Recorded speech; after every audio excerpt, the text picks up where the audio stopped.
It smelled of dust and dampness, as if the smell of old rags was seeping out of the electrical outlet. A light bulb was burning in the hallway, but as soon as he walked past it, it went out for a second, as if it were blinking. Someone had left a bag of construction debris on the landing, and warm air was coming from it, like from a basement. Then he noticed for the first time that at night, at exactly 3 o'clock, light from below reflected on the tile at the entrance, as if someone was coming down and turning on the lamp. But no footsteps could be heard. Denny had moved in recently. The room was rented by an old man, silent, with eyes like a guard, who had been watching the same door his whole life.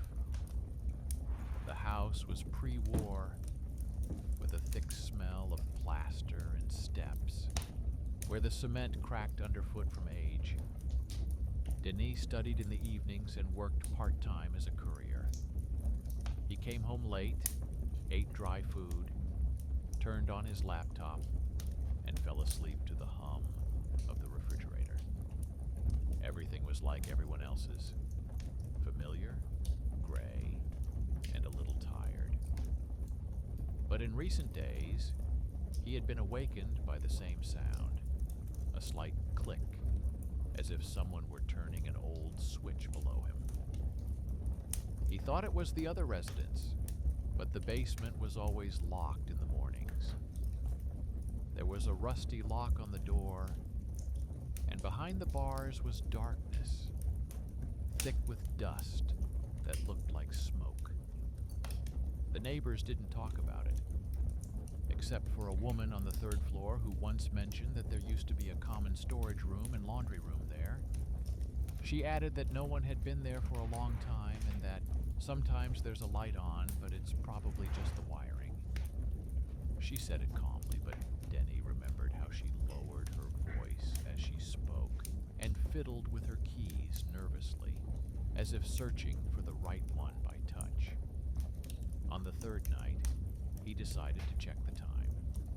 3 zeros flashed on his phone, and at that very moment, a light came on under the floor. The light shone through a thin strip of space under the basement door, as if someone were standing below and breathing directly into the keyhole. He sat on the bed, motionless, listening. No footsteps, no rustling. Only a quiet hum, like the trembling of glass from a weak voltage. At that moment, the refrigerator suddenly turned itself off, and the apartment was plunged into thick silence. Only from below, and even light. In the morning, he decided to go downstairs, but the door was indeed locked. Then he noticed a strange detail. Fresh traces of dust on the lock, as if someone had recently touched it with their fingers, but not opened it. And there were palm prints on the crack in the door, small and slightly smudged. He put his hand there. It matched. It was unpleasant, but he chalked it up to coincidence. Maybe he had touched it when he checked. After all, a human explanation is always easier. With each passing day, the anxiety became as familiar as the noise of an elevator or a dripping pipe. He began to fall asleep with the thought that the light would turn on, and he didn't even get up. He just waited. On the 6th night, he timed it in advance.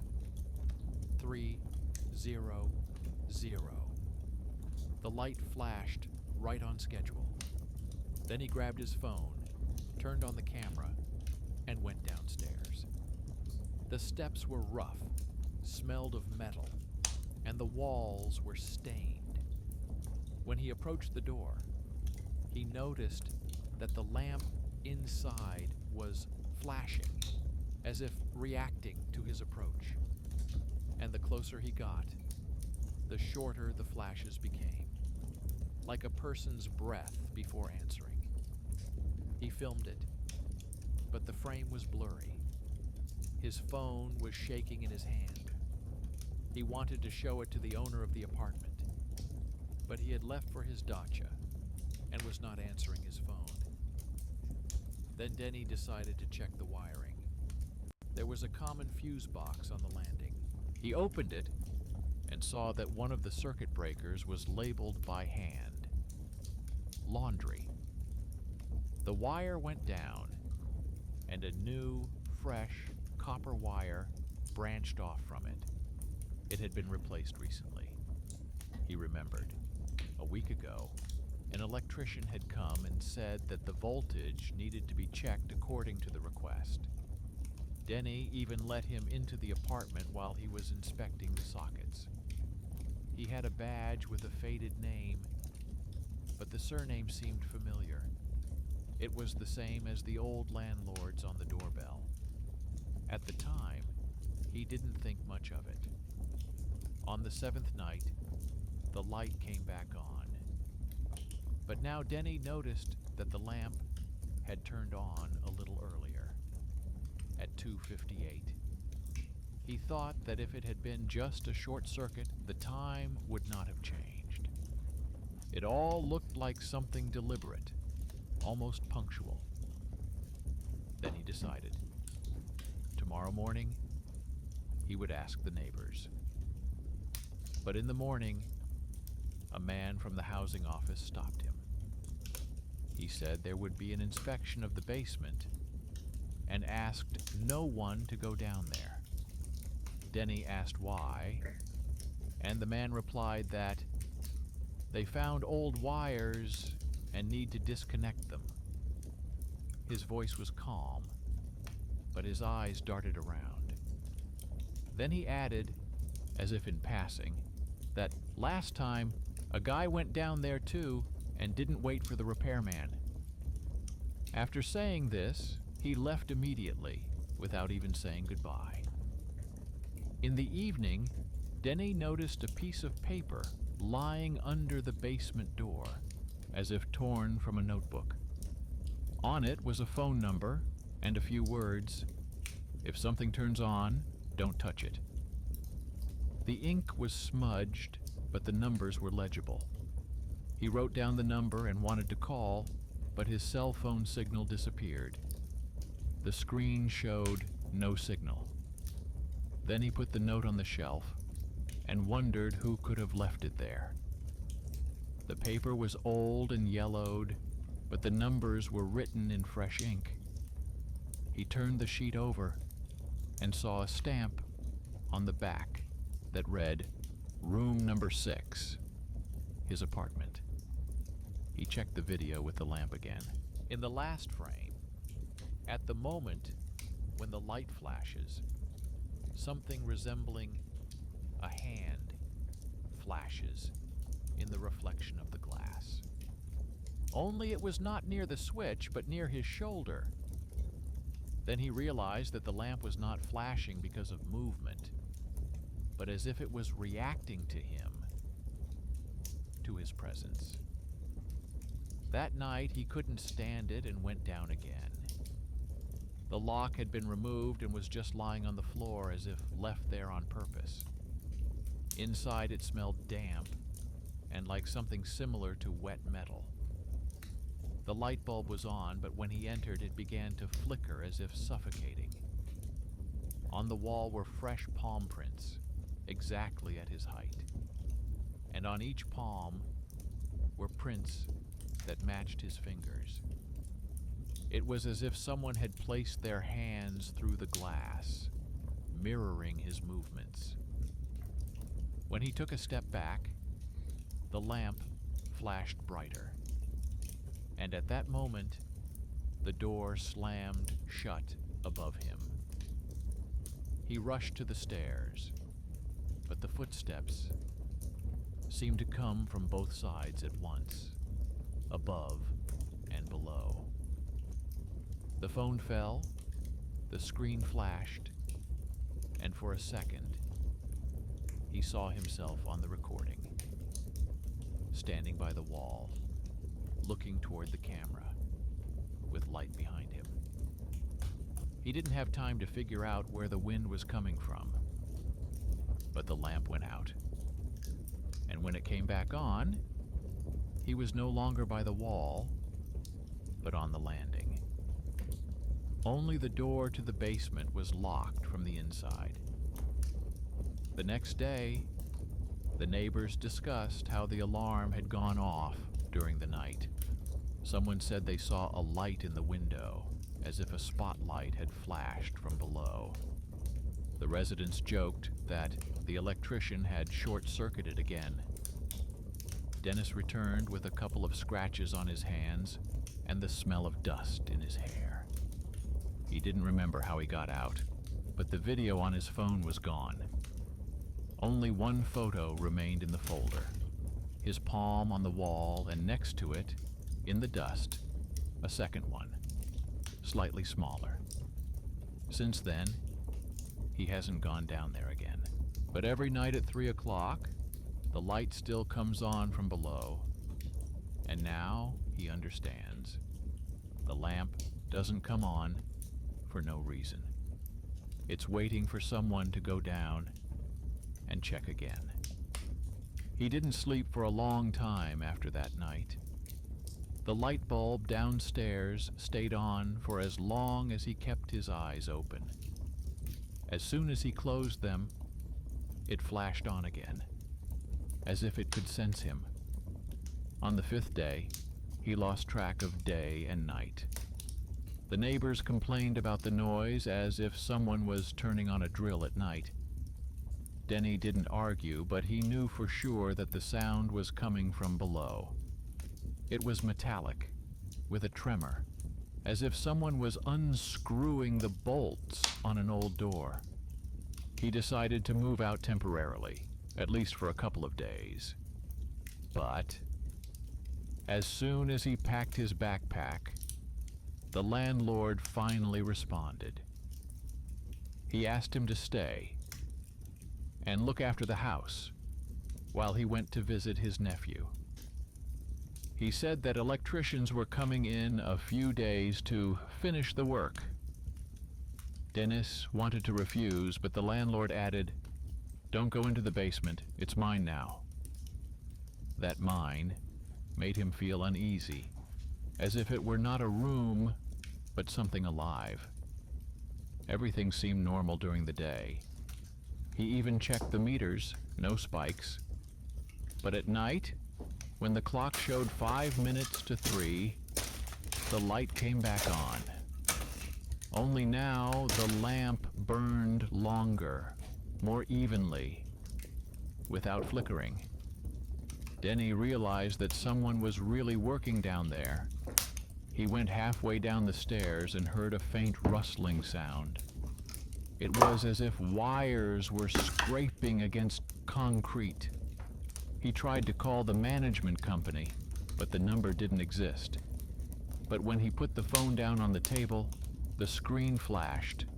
A notification had arrived. Photo saved. He opened the gallery and saw a picture.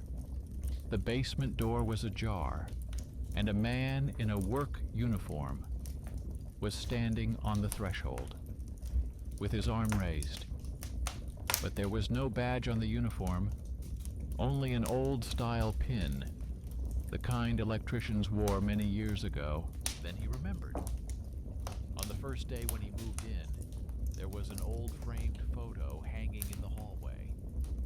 A man in a work jacket, smiling, with a child next to him. The caption read, "Father and Uncle Kostya." He didn't think much of it at the time, but now he realized that the face in the photo was the same. Only the child was himself. The connection was broken for years. His mother never talked about her childhood, only once mentioning that this house is not ours, and that it was better not to go back there. Dennis remembered that the owner's surname matched his mother's maiden name. So the old man was her brother. The same Uncle Kostya who was believed to have died back in the 90s. He realized that the electrician was not a random person, and the work was not repairs. Over the next few days, he began to look for clues. In a drawer, he found receipts for the previous month, all in the owner's name, but all for the same amount. Small payments for lower level lighting. Next to them was a notebook, scribbled in, as if by an old man's hand. One word stood out between the lines. Check. Repeated dozens of times. Sometimes there were dates next to it. Sometimes empty cells. The last entry was the day Denny first went down to the basement. Every evening, the apartment seemed to sink.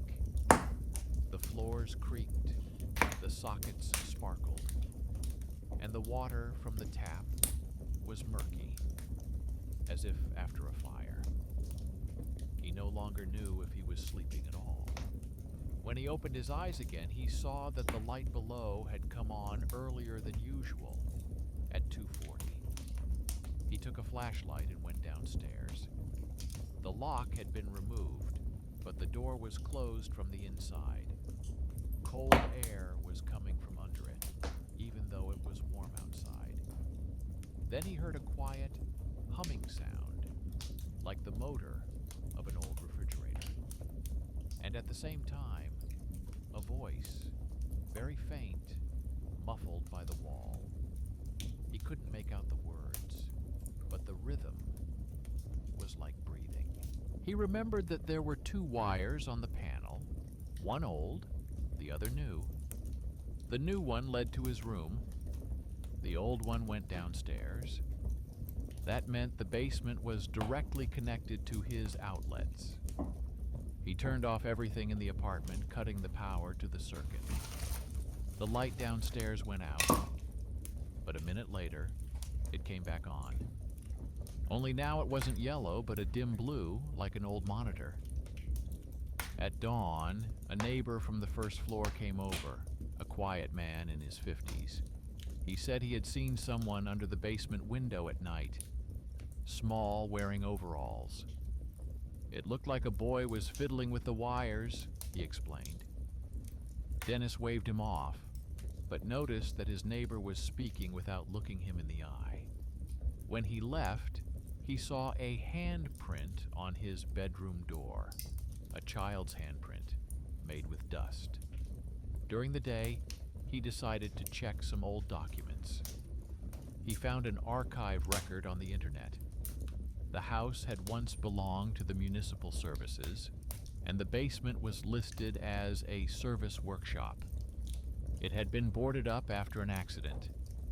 An electrician had been killed by an electric shock while checking the network. The year matched the date in the notebook. The surname was the same. At night, he couldn't stand it anymore. He went downstairs with a flashlight, holding an old key he had found in a drawer in his pocket. The lock opened easily, as if it had been waiting for him. Inside were dust, cables, and tools. On the wall was a board where someone had hammered nails in neat rows. Each one had a tag with the date and the name of the tenant. His name was the last one, written in pencil, barely legible. He stood there, smelling the ozone, when the lamp lit up again. Now it wasn't just burning, it was flashing in time with his breathing. He stepped back, caught on the wire, and at that moment, heard footsteps above. Someone was coming down. The footsteps were familiar, the same ones he had heard as a child when his uncle checked the sockets. But now there were 2 sets of footsteps, an adult's and a child's, together. Dennis realized that if he stayed, he would see who it was, but he wouldn't be able to leave. He ran to the stairs, jumped upstairs, and slammed the door shut. His heart was beating loudly, like the walls of an old house when electricity passes through them. The next morning, the workers reappeared in the house. They said that, on the owner's orders, the basement would be bricked up. He stood nearby, watching them lay bricks, and suddenly saw a familiar face.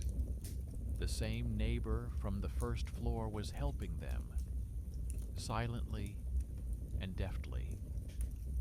There was a tattoo on his arm, an old lightning bolt, just like the one on the electrician in the photo. Then Denny realized this neighbor was the son of that very craftsman. When everything was finished, the neighbor came up and said, "Now everything will be quiet." His voice was confident, but his gaze was wary. Denny thanked him, although he didn't understand what for. And in the evening, he received a message on his phone without a name. The basement was closed not because of the wiring. It was because it doesn't go out. He didn't reply. He just turned off the light and went to bed. But as his eyes were closing, a dim reflection lit up on the ceiling, as if someone had turned the lamp back on from below. He got up, opened the window, and looked down. The brickwork was still there, but light seeped through it, a thin line, like electricity, through an old seam. Denny stopped leaving the house in the evenings. The light from below became part of everyday life, like the refrigerator or the sound of the neighbor's TV. He was no longer afraid. He just noted the time. 3:00, a flash, steady light, then darkness again. But now the lamp sometimes lit up during the day, in short flashes, as if someone were sending signals. He noticed a pattern. When he touched the metal door handle, the lamp flashed more brightly. It seemed as if the house was responding. The neighbor from the first floor now came up often, bringing small items. A screwdriver, a bag of bolts, leftover cement. He said he was cleaning up after the workers. At first, Denis didn't pay any attention until he noticed that the neighbor lingered at the fuse box every time, opened the cover, and wrote something down in a notebook. When he once came closer, the neighbor quickly closed it. On the cover was the same inscription as in the owner's old notebook. Check. Then Dennis understood. The neighbor was not just monitoring the wiring. He was continuing the same work as Uncle Kostya. That night, Denis dreamed that he was a child again. The basement smelled of oil and dust, and nearby, a man in overalls explained how the switch worked. If you pressed it at the right moment, you could hear the house sigh. He woke up feeling that it wasn't a dream. There was a dark mark on his hand, as if from fuel oil. He decided to talk to his mother. She didn't like to remember the past, but she agreed to listen. When he told her about the house and the light, there was silence on the other end of the line. Then his mother said that the house had indeed once belonged to the family, but after his brother's death, she had left. The death was strange. Only tools and a burnt-out switch were found. She added that the electricity had turned itself on at the time and that her brother had talked about some experiment related to the conductivity and memory of metal. The word memory stuck in his mind. After all, The light turns on as if someone remembers the schedule. After the conversation, Denny went down to the entrance. The neighbor was not there, but the basement door, bricked up with bricks, now had a crack in it. It wasn't big, but a faint light flickered through it.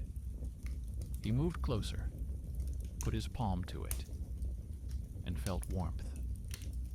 Something metallic, like a wire, moved in the crack, and then silence returned. He decided that the transformer had simply overheated.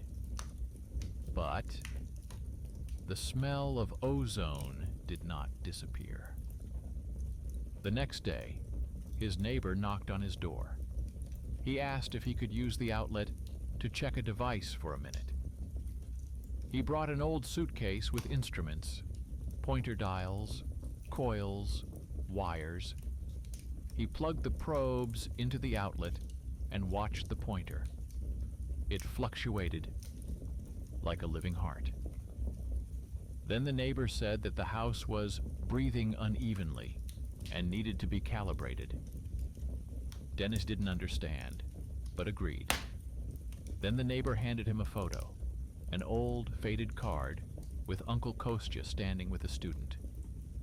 The boy was the same one who flashed in the reflection of the lamp in the video. Only his face was hidden in shadow. The neighbor explained that his father had worked with Uncle Kostya. They had been conducting field tests, trying to understand how electricity preserves movement patterns. Mechanical memory of the environment, he said. Then he added that after the accident, the project was shut down. But Uncle Kostya continued to secretly record impulses at home. The switches weren't just wiring, he said. They remembered who touched them. Dennis found it difficult to breathe. He realized that when the lamp flickered, it was as if it remembered his footsteps, and that every time he went down there, he activated a recording made decades ago. His neighbor offered to help him disconnect the network. He said he knew how. To do this, he needed to touch the main cable and close the circuit on himself to rewrite the impulse. Dennis refused, but his neighbor insisted, "If you don't do it, the house will continue to write." Then Denny noticed that his neighbor's hand was shaking and that he had burns on his fingers, old ones, shiny like polished copper. At night, unable to resist, he went downstairs after all. The bricks seemed to have shifted. There was a narrow gap between them. A steady hum could be heard from inside. He knocked, and the lamp lit up. For a second, he thought he saw a face, but not a stranger's, his own. Only the gaze was tired, slightly older. He recoiled, and the light went out. In the morning, the neighbor came again. He said that everything was ready, that he just needed to turn on the main switch once. Denis didn't want to, but he understood that if he didn't, the light would stay on forever. They went down together. The neighbor checked the wires. Denis held the flashlight. When they reached the wall, the neighbor took a screwdriver out of his pocket and began to unscrew the cover. The smell of heat wafted from inside. He told Denis to step back and added, "It doesn't let go of those who created it." Then he turned on the switch. The light bulb flashed so brightly that it blinded them both. Then darkness. When Denny came to, his neighbor was gone. Only on the wall in the dust appeared a new hand, larger than the previous one, with uneven fingers. The light bulb was not lit, but there was a smell of ozone in the air. He went upstairs, his hands shaking. Everything in the apartment was working, but the outlets were warm, as if they had recently been carrying electricity. On the table lay a notebook left by his neighbor. The last entry read, "Check complete. Circuit redirected." He didn't understand what that meant until he turned on the light. The bulb lit up, not yellow like before, but white and steady, and it didn't flicker anymore. Only when he approached the mirror did he realize that his reflection had blinked before he did. Since then, the house seemed to have exhaled. The light no longer turned on at night, and for the first time in a long time, Denny fell asleep without anxiety. He felt tired, but his head still rang with the same steady frequency he had heard from below before, like the lingering echo of wiring. It seemed that it had not disappeared, but simply gone deep into the walls, to places where the cement could no longer be distinguished from the old cables. A few days later, he decided to leave. He packed his things, but something held him back. Not fear, but a sense of incompleteness. He understood that his neighbor had not disappeared for no reason, and the house had hardly become quiet by accident. In the notebook left on the table, he noticed a sticker glued to the last page. The handwriting was neat, written with a different hand. "If you hear a noise in the walls, don't be afraid. He is breathing through you." This phrase sounded like a warning, but also like a confession. He ran his hand along the wall. It was indeed warm, vibrating slightly, like an old radiator. He remembered his mother's words about his brother, about his experiments, about the memory of metal. Perhaps his uncle wanted not just to record electricity, but to connect it to a person. To transfer the house in a literal sense, through touch, through electricity. Denny tried to forget. He got a job at a repair company to keep his hands busy. He moved to another neighborhood, to a new building where the walls still smelled of plaster. But sometimes at night, there was a quiet, crackling sound coming from the outlets, like breathing. He knew it wasn't a short circuit, just the echo of the old house traveling through the wires. One day at work, he was given an order to replace the wiring in a dilapidated house on the outskirts of town. When he arrived, his heart skipped a beat. It was the same address. The house looked different. There were new window frames, and the basement was bricked up. Only the sign at the entrance was the same, with faded numbers. The foreman said that the old network had to be completely removed to prevent parasitic voltage. Denis agreed and went downstairs. He went down to the basement. The brickwork was intact, but in one place the mortar had crumbled away. A piece of copper wire was visible in the crack. He touched it, and the light upstairs flickered. Then he realized that the circuit was still live. He called his partners, but they had already left for another section. The basement was quiet, except for the hum of the street above. He took out a screwdriver to carefully remove the wire, but it slipped into his palm as if it were a warm, living thing. At that moment, a light came on somewhere above. It was exactly 3 o'clock in the afternoon. Smoothly, calmly, without jerks. Denis wasn't scared. He understood. The house wasn't evil. It was just unfinished. Everything that was happening wasn't punishment. but a transfer from the old master to someone who was able to hear. His uncle had tried to create a system where the house remembered its inhabitants, where the warmth of their palms became part of the electrical system. And apparently, he had succeeded. He went outside. There was an envelope lying on the asphalt next to the manhole cover. Inside was a photograph.